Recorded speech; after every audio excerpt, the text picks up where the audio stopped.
Did not believe it until we saw it. One room, dozens of dogs, and Herman. I'm the alpha dog. Colleen Combs means that literally. She runs a rescue shelter in Windsor called King's Castle, and it's different. A place with treadmills for the dogs with too much energy to burn, with couches, rugs, open space, and a TV set replacing cages and runs. They don't watch television. Oh, sure. Animal Planet. Look, go get it. Colleen does have a great sense of humor, but she's also Look, look. healthier, and less Go get him. around when allowed to exist in a large pack with a person serving as the alpha. This is not a normal shelter.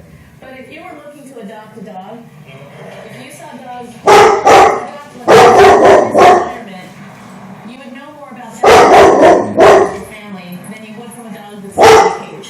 The economic model is pretty simple. Dogs are here for daycare. They pay, but they subsidize.